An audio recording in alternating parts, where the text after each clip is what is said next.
Vous m'entendez? Ok, nickel. Eh ben, bonjour, merci beaucoup de me recevoir dans votre assemblée. Merci au pasteur Bouyou Biboka de me recevoir. Il y a David, mon grand frère. Et donc, effectivement, vous avez les salutations de l'Assemblée de Dieu de Marseille-Sébastopol, qui est actuellement aussi appelée Cœur de Vie, notamment du coup de la famille pastorale Christophe et Catherine Anseminger. Et plus particulièrement pour vous deux, vous avez les salutations particulières de Rebecca et Jérémy Oyer, qui sont pasteurs stagiaires chez nous. Et vous avez aussi les salutations de l'Assemblée de Dieu d'Oulin, par le biais de la famille Collinet, chez qui je réside parce que ce sont mes beaux-parents. Alors, donc comme l'a dit mon frère, effectivement, je suis à l'église de Marseille-Sébastopol. Je ne suis pas pasteur, médecin interniste de mon métier. Et effectivement, je fais partie des prédicateurs de l'Assemblée. C'est assez récent. En fait, ça fait plusieurs années, plus de 7 ans que en fait, le Seigneur me donnait des choses à écrire. Je ne savais pas pourquoi, mais il faut toujours obéir au Seigneur. Et du coup, j'écrivais. Donc, au départ, c'est ce que je comprenais des Écritures. Lorsque je lisais, en fait, je prenais des notes. Et en fait, par la suite, certaines de ces notes, en fait, sont finalement devenues des petites études thématiques. Et je ne savais pas pourquoi, mais j'écrivais. Il fallait que j'écrive, donc j'écrivais. Et en décembre 2023, lors d'un culte, le Seigneur me donne une parole qui est une phrase que je garde toujours en tête, qui est « Dans ton travail, il n'y aura pas que médecine ». Et j'ai assez rapidement compris qu'il fallait que là, sur ce temps-là, que je consacre un temps pour le Seigneur. En fait, ça faisait aussi plusieurs années que le Seigneur m'avait mis à cœur, en fait, principalement, en fait, les jeunes dans la foi. C'est-à-dire que il y a sur une période difficile, en fait, qui est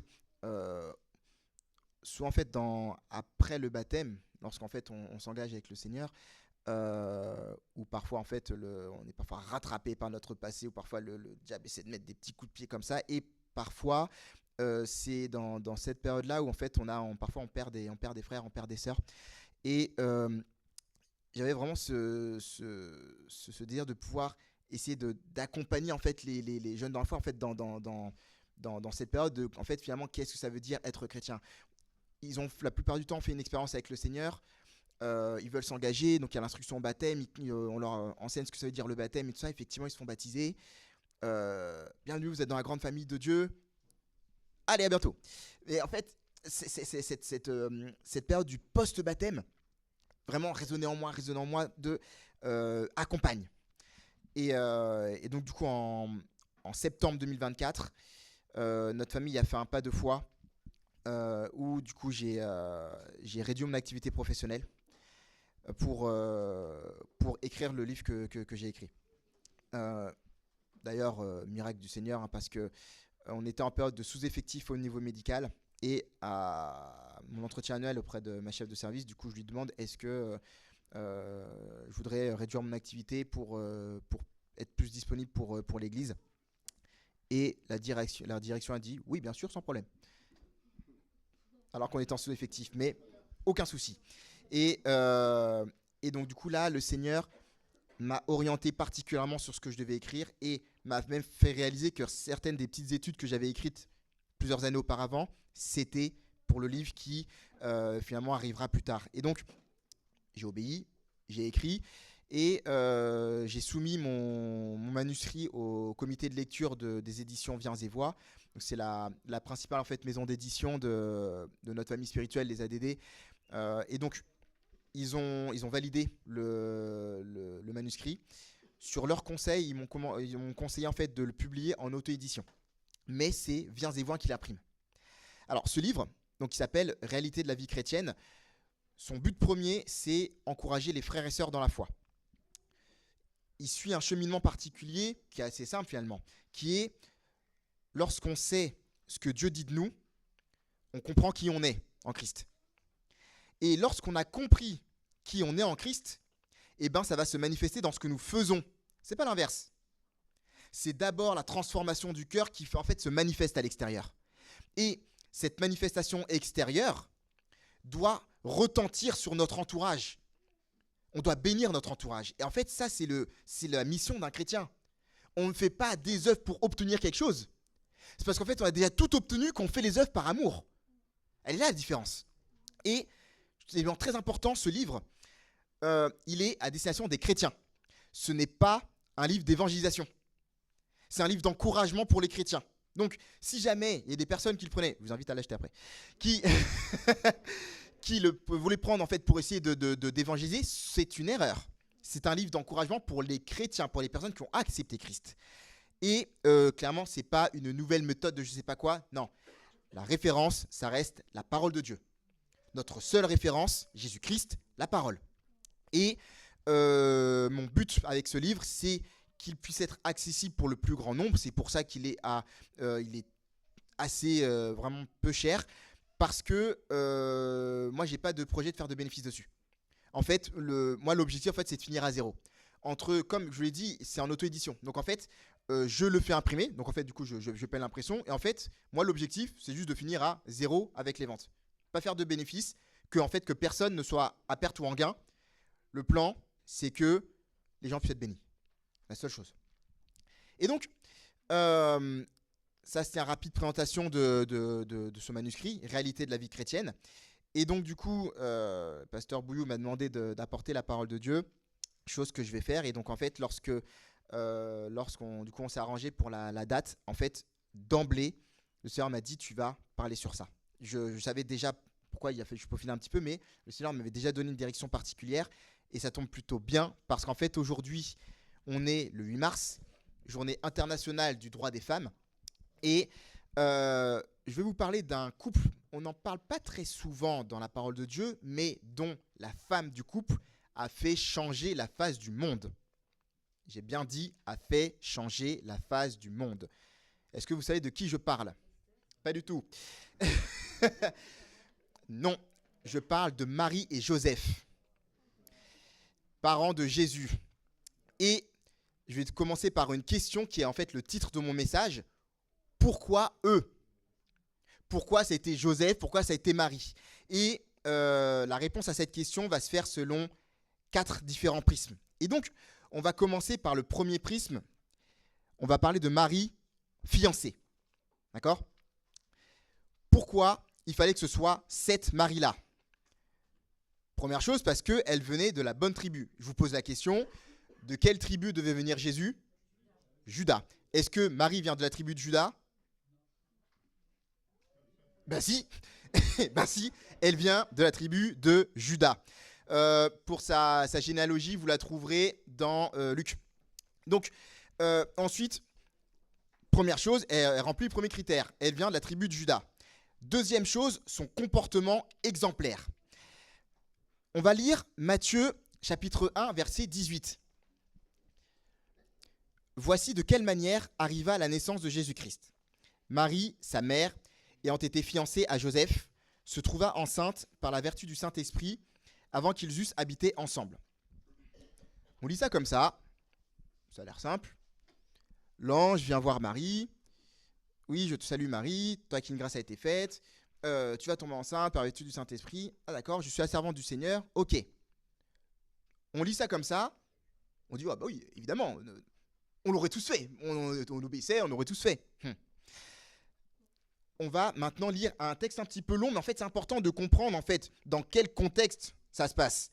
On va lire Luc au chapitre 1, tout d'abord les versets 5 à 15. Du temps d'Hérode, roi de Judée, il y avait un sacrificateur nommé Zacharie de la classe d'Abia. Sa femme était d'entre les filles d'Aaron et s'appelait Élisabeth. Tous deux étaient justes devant Dieu, observant d'une manière irréprochable tous les commandements et toutes les ordonnances du Seigneur. Ils n'avaient point d'enfants parce qu'Élisabeth était stérile. Et ils étaient l'un et l'autre, avancés en âge. Or, pendant qu'il s'acquittait de ses fonctions devant Dieu, selon le tour de sa classe, il fut appelé par le sort, d'après la règle du sacerdoce, à entrer dans le temple du Seigneur pour offrir le parfum. Toute la multitude du peuple était dehors en prière à l'heure du parfum. Alors, un ange du Seigneur apparut à Zacharie et se tint debout à droite de l'autel des parfums. Zacharie fut troublé en le voyant, et la frayeur s'empara de lui. Mais l'ange lui dit « Ne crains point, Zacharie, car ta prière a été exaucée. Ta femme, Élisabeth, t'enfantera un fils, et tu donneras le nom de Jean. » Petite parenthèse, Jean, duquel Jésus a dit, de toutes les personnes qui sont nées de femmes, il n'y a pas de plus grand que Jean-Baptiste, lui-même. « Il sera pour toi un sujet de joie et d'allégresse, et plusieurs se réjouiront de sa naissance. Car il sera grand devant le Seigneur. Il ne boira ni vin ni liqueur enivrante, et il sera rempli de l'Esprit Saint dès le sein de sa mère. » On va passer au verset 23 de ce même chapitre. « Lorsque les jours de service furent écoulés, il s'en alla chez lui. Quelque temps après, Élisabeth, sa femme, devint enceinte. Elle se cacha pendant 5 mois, disant « C'est la grâce que le Seigneur m'a faite quand il a jeté les yeux sur moi pour ôter mon opprobre parmi les hommes. » Au 6e mois, l'ange Gabriel fut envoyé par Dieu dans une ville de Galilée appelée Nazareth, auprès d'une vierge fiancée à un homme de la maison de David nommé Joseph. Le nom de la vierge était Marie. L'ange entra chez elle et dit « Je te salue, toi à qui une grâce a été faite. » Toi à qui une grâce a été faite. Le Seigneur est avec toi. Troublée par cette parole, Marie se demandait ce que pouvait signifier une telle salutation. L'ange lui dit « Ne crains point, Marie, car tu as trouvé grâce devant Dieu. Et voici, tu deviendras enceinte, et tu enfanteras un fils, et tu lui donneras le nom de Jésus. Il sera grand et sera appelé fils du Très-Haut, et le Seigneur Dieu lui donnera le trône de David, son père. » Trône de David, son père, il vient de Juda. « Il régnera sur la maison de Jacob éternellement, et son règne n'aura point de fin. » Marie dit à l'ange « Comment cela se fait-il, puisque je ne connais point d'homme ?» L'ange lui répondit « Le Saint-Esprit viendra sur toi, et la puissance du Très-Haut te couvrira de son ombre. C'est pourquoi le Saint-Enfant qui naîtra de toi sera appelé Fils de Dieu. Voici, Élisabeth, ta parente, a conçu elle aussi un fils en sa vieillesse, et celle qui était appelée stérile est dans son 6e mois, car rien n'est impossible à Dieu. » Amen. Quelqu'un doit entendre ça, rien n'est impossible à Dieu. Marie dit « Je suis la servante du Seigneur, qu'il me soit fait selon ta parole. » Et l'ange la quitta. Dans ce même temps, Marie se leva et s'en alla en hâte vers les montagnes dans une ville de Juda. Elle entra dans la maison de Zacharie et salua Élisabeth. Ensuite, on va aller un peu plus loin et lire le verset 56. Marie demeura avec Élisabeth environ 3 mois. Puis elle retourna chez elle. L'ange vient voir Marie. Marie dit « J'obéis ». Dans la foulée, elle va voir Élisabeth. Elle reste 3 mois chez sa parente. Ensuite, elle revient chez elle. À partir de 3 mois, on commence à voir la grossesse. Pas beaucoup, mais on commence à la voir. Mais au fil du temps, en fait, ça allait se manifester, ça allait se voir. Et très clairement, même si ce n'est pas mentionné dans la Bible, il est absolument évident et certain qu'elle a subi les critiques de toute la communauté. Parce que tout le monde savait qu'elle était fiancée, donc pas mariée. Donc, elle a accepté d'être enceinte par la vertu du Saint-Esprit, mais personne d'autre le savait. Ce que les gens voyaient, c'était elle qui est fiancée, elle est enceinte. Qu'est-ce qu'elle a fait? Elle a accepté. Elle a accepté sans jamais se révolter. Donc quand on dit oui, non mais je suis la servante, j'aurais fait pareil. Pas du tout. C'est pas tout le monde qui aurait fait ça. Et de la même façon, dans ton quotidien, il se peut qu'il y ait des gens qui parlent sur ta vie. Parce que tu as accepté Christ, il y a des personnes qui peuvent parler sur ta vie, raconter n'importe quoi sur des critiques. Si tu es au clair avec Dieu, tu t'en fiches. Ne t'occupe pas de ce qu'on te raconte. Si toi tu sais que tu es au clair avec le Seigneur, ne t'inquiète pas de ce qui est dit dans ton dos. Amen. Et donc ça, c'était le premier prisme, Marie en tant que fiancée. Maintenant, on va voir Joseph, le fiancé. Encore une fois, pourquoi Joseph? Parce qu'il vient de la tribu de Juda. Mais plus que ça, on a lu tout à l'heure, Luc chapitre 1, versets 26 et 27. Au 6e mois, l'ange Gabriel fut envoyé par Dieu dans une ville de Galilée appelée Nazareth, auprès d'une vierge fiancée à un homme de la maison de David. Donc là, c'est pas que la tribu de Juda. Là, c'est la tribu de Juda, maison de David. La lignée, il fallait cette lignée-là. Nommé Joseph. Le nom de la vierge était Marie. Premièrement, il vient de la tribu de Juda. Maison de David, bonne pioche. Deuxièmement, c'est un homme bien. C'était un homme bien. On va lire Matthieu, chapitre 1, versets 18 à 25. Voici de quelle manière arriva la naissance de Jésus-Christ. Marie, sa mère, ayant été fiancée à Joseph, se trouva enceinte par la vertu du Saint-Esprit avant qu'ils eussent habité ensemble. Joseph, son époux, qui était un homme de bien et qui ne voulait pas la diffamer, se proposa de rompre secrètement avec elle.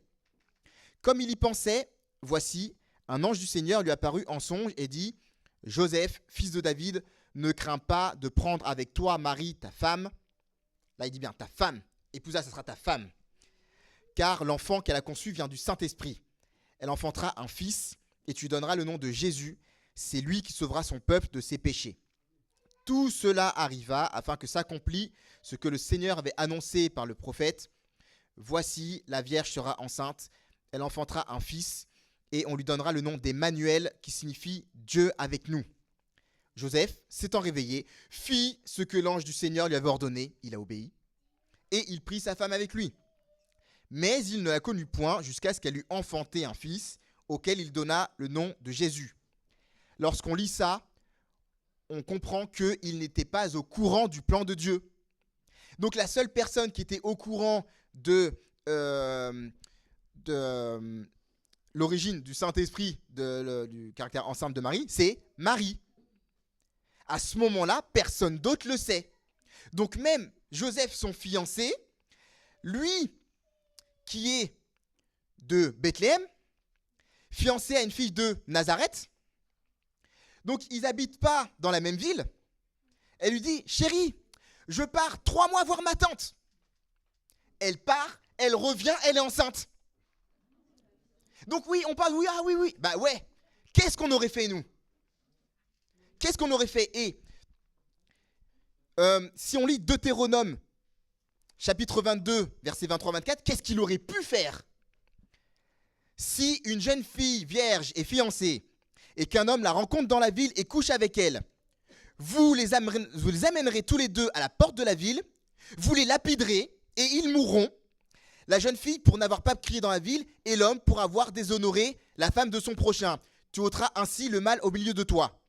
Donc, Joseph, il aurait pas été en tort de dire : Marie, porte de la ville, on la lapide, elle est enceinte, je ne sais pas d'où ça sort, c'est ma fiancée, je sais que c'est pas moi, lapidez-la.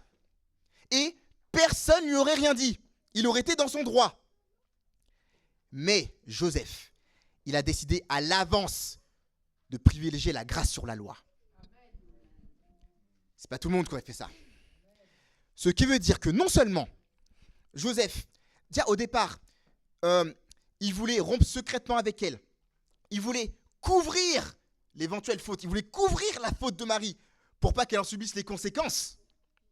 Mais en plus, il a accepté par la suite de partager avec elle le fardeau de la honte. Être fiancé, sa fiancée est enceinte, donc en fait, être enceinte hors mariage. Il a accepté de prendre le poids avec elle. Le Seigneur m'a dit, ok, je vais accepter ça. Et même sans ça, il voulait couvrir sa faute pour pas qu'elle ait des problèmes. Couvrir la faute, prendre le poids, partager le poids, ça vous rappelle pas quelqu'un ? Dans notre quotidien en tant que chrétien, il se peut qu'on ait aussi affaire à des situations problématiques. Nous ne sommes pas là pour créer des scandales. S'il y a des situations problématiques, on doit chercher à faire la paix. On doit être des artisans de paix. On n'est pas là pour oui, voilà. Non, ça c'est pas la parole de Dieu. La parole de Dieu, c'est Jésus a couvert nos fautes. C'est pas couvre la faute. C'est effectivement vois avec la personne. S'il y a eu quelque chose de particulier, vois avec la personne. Pour que la faute s'arrête, pour avancer ensemble. Amen. Ça, c'était Joseph, le fiancé. Donc, on a vu Marie, la fiancée, Joseph, le fiancé, et maintenant, le troisième prisme, la famille Marie et Joseph. Pourquoi eux ? Encore une fois, avant de répondre à cette question, je voudrais qu'on fasse une mise au point sur la situation de Joseph. Question. Dans la culture juive, la lignée se transmet par qui ?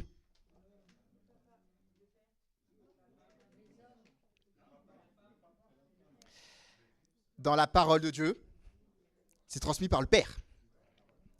Par la suite, ce qui était dit, c'est oui, mais comme finalement on n'est jamais sûr que c'est vraiment le Père et que du coup on voit bien la femme qui est enceinte, si la femme juive est enceinte, bah forcément son enfant est juif.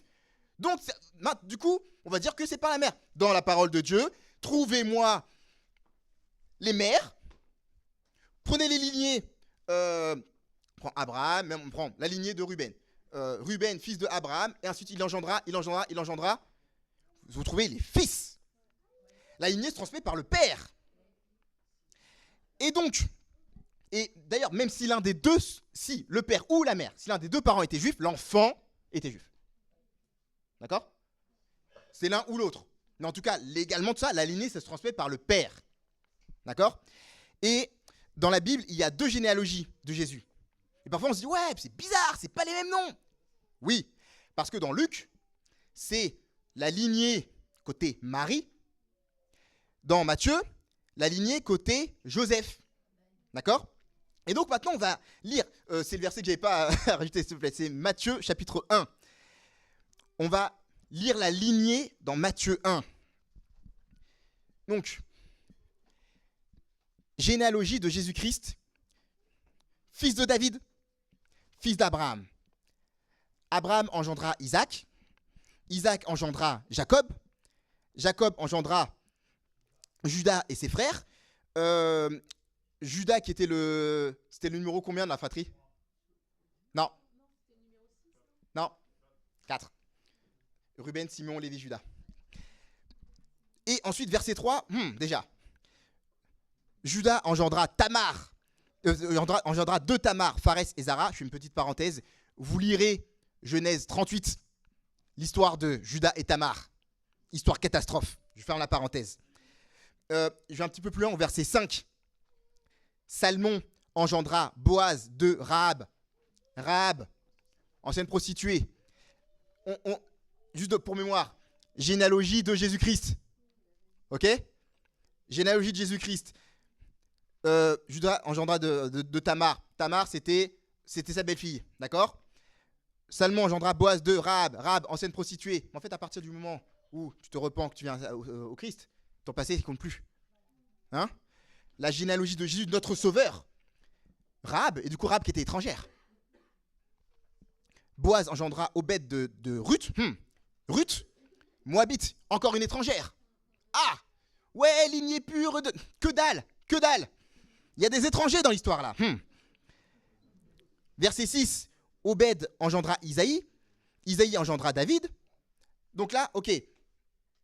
Première partie, on est bon. Tac, Abraham, ensuite on arrive à David. Le roi David engendra Salomon de la femme d'Uri. On connaît l'histoire. On va aller un peu plus bas au verset 10, s'il te plaît. Verset 10.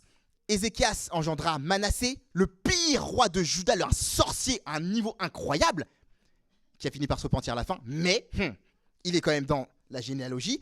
Et ensuite, on va aller plus bas au verset 16. Jacob engendra Joseph, l'époux de Marie, de laquelle est né Jésus qui est appelé Christ. Alors, c'est très important.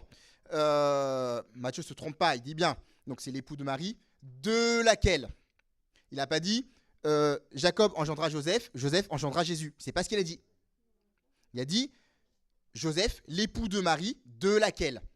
D'accord ? Donc, il y a bien cette distinction. C'est par le Saint-Esprit que Jésus est né via Marie. Mais Joseph est bien légalement, c'est le père de Jésus. Parfois, dans la tête, on dit oui, c'est un peu le beau-père, parce que Joseph, c'est le père de Jésus. Fin de l'histoire. Qu'on ne cherche pas à dire oui, mais c'est le père légal de Jésus.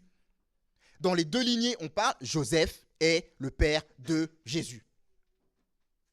Amen. Il doit être vu comme tel. Et donc, tout à l'heure, je disais, pourquoi eux ? Pourquoi la famille Marie et Joseph ? On va lire Luc, chapitre 2, versets 21 et 24. 21 à 24, pardon. Le 8e jour, auquel l'enfant devait être circoncis, étant arrivé, on lui donna le nom de Jésus, nom qu'avait indiqué l'ange avant qu'il fût conçu dans le sein de sa mère. Et quand les jours de leur purification furent accomplis, selon la loi de Moïse, Joseph et Marie le portèrent à Jérusalem pour le présenter au Seigneur, suivant ce qui est écrit dans la loi du Seigneur. Tout mâle premier-né sera consacré au Seigneur, et pour offrir en sacrifice de tourterelles ou de jeunes pigeons, comme cela est prescrit dans la loi du Seigneur. Pourquoi eux ? Déjà parce qu'ils respectaient la parole de Dieu ensemble. Elle obéissait au Seigneur, il obéissait au Seigneur, eux deux ensemble, ils obéissaient au Seigneur. Je parle à des personnes qui peut-être ne seraient pas en couple. Il est très très important de choisir un partenaire qui est soumis à Christ, tout comme toi tu es soumis à Christ. Ça c'est très important et vraiment c'est quelque chose de vital qui peut engendrer beaucoup de choses par la suite. C'est très important si quelqu'un n'est pas en couple. Mets-toi en couple avec quelqu'un qui est soumis à Christ de la même façon que toi tu es soumis à Christ.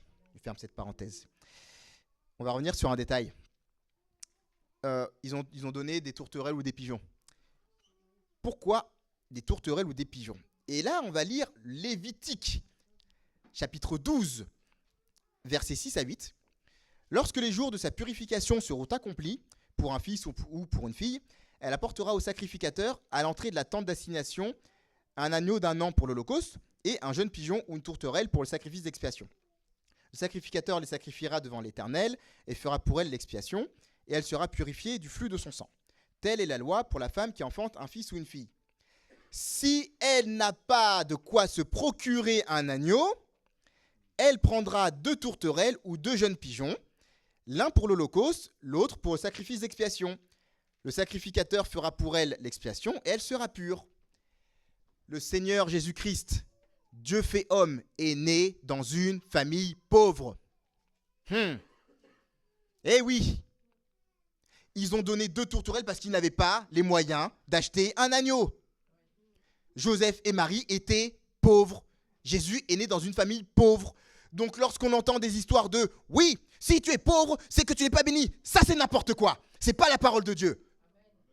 Et de la même façon, l'inverse est vrai. C'est pas parce que tu es riche, le Seigneur n'a jamais condamné les riches.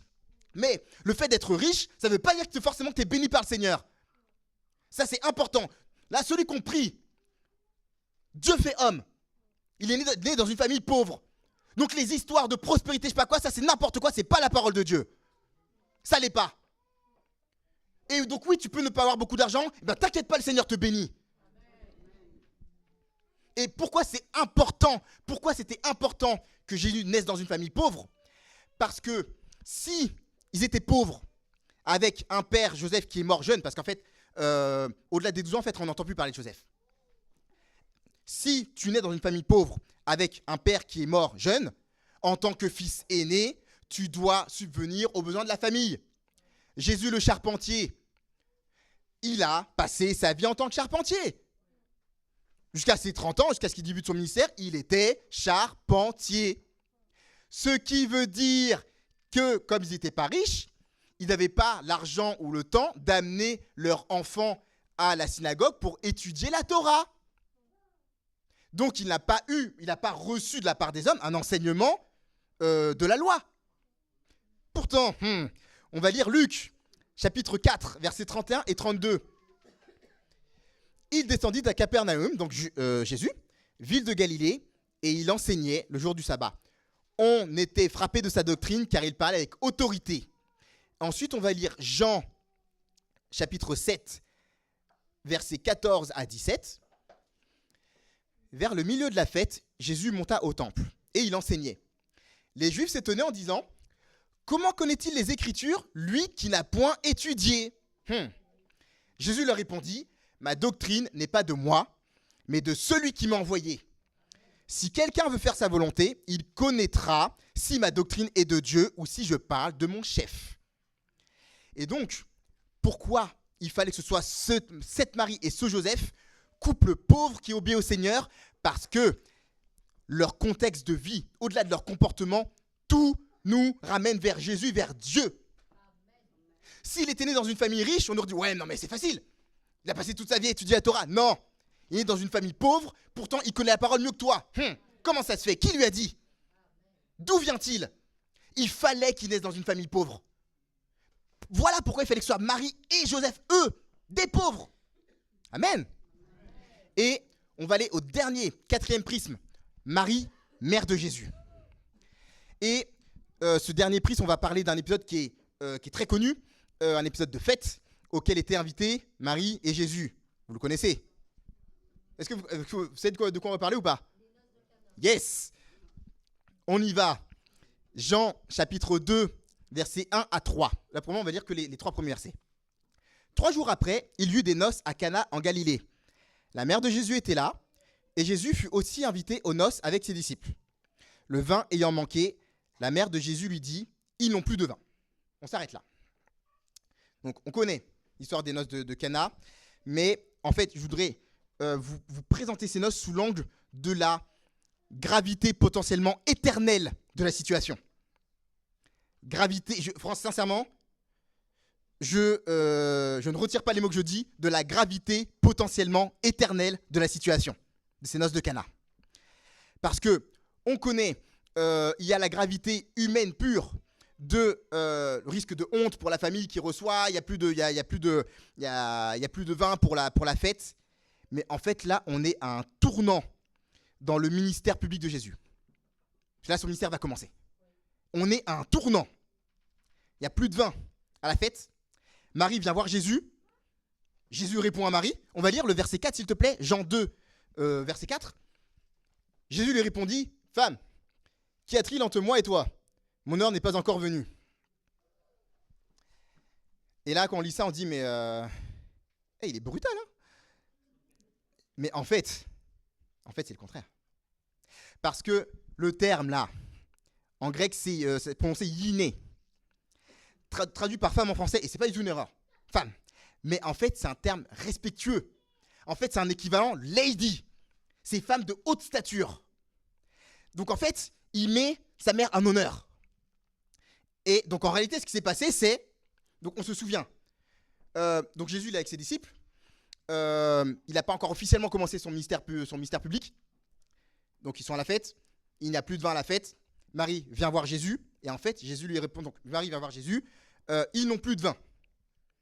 Et en fait, Jésus, donc lorsque lui, femme, qu'y a-t-il entre moi et toi? Mon heure n'est pas encore venue. Quand on lit comme ça, on dit ouais, mais comment il parle à sa mère? En fait, ce qu'il lui a dit, c'est mère, lady, au vu de la situation, quel est ton positionnement face à moi? Par rapport à ce qui se passe, mon heure n'est pas encore venue là, le ministère, il n'a pas encore commencé. Quel est ton positionnement par rapport à moi? Lady. Et là, c'est pas la même chose. C'est pas la même chose. Là, il dénigre pas sa mère, il la tient en haute estime. Et c'est là le tournant éternel de la situation. La réponse de Marie. Verset 5. Sa mère dit au serviteur, faites ce qu'il vous dira. La réponse de Marie sera d'orienter les gens vers Jésus. Lorsque Jésus lui a demandé, Lady, quel est ton positionnement face à moi par rapport à cette situation-là, mon ministère qui va démarrer? La réponse de Marie, c'est une position de soumission. Je me soumets à la parole de Dieu. Les gars, c'est lui. Et pourquoi c'est important qu'elle ait réagi comme ça? Parce qu'en fait, tout se joue au verset 3. Le vin ayant manqué, la mère de Jésus lui dit, ils n'ont plus de vin. Pourquoi tout s'est joué à ce moment? Parce que Marie, elle n'est pas venue dire à Jésus, fais quelque chose. Elle est venue exposer une situation au Seigneur. Elle n'a pas dit, fais quelque chose pour le vin. Elle a dit, ils n'ont plus de vin. C'est tout. Elle a dit, ils n'ont plus de vin. Après, elle a dit, écoutez Jésus. Si elle était venue en disant, Jésus, tu peux pas faire un miracle? Et c'est vrai. Il aurait pu le faire. Il l'aurait probablement fait. Sauf que qu'est-ce qui aurait été dit? Oui, il se prend pour un prophète. En fait, juste, il fait qu'écouter sa mère. Il obéit juste à sa mère. Non. Non, non, non, non. C'est pour ça, la réponse de Marie à ce moment-là, elle est cruciale. Si elle était venue en disant, Jésus, fais un miracle. Ok. Ouais, en fait, c'est Marie le boss. Non. Le boss, c'est le Seigneur. Amen. Marie est au courant. Amen. Et c'est très bien. Donc, elle est venue exposer la situation. Elle n'est pas venue donner un ordre. Par contre, l'ordre qu'elle a donné aux gens, c'est allez vers Jésus. Amen. Allez vers Jésus. Amen.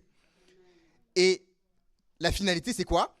Jean chapitre 2, on va au verset 11. Tel fut à Cana en Galilée le premier des miracles que fit Jésus.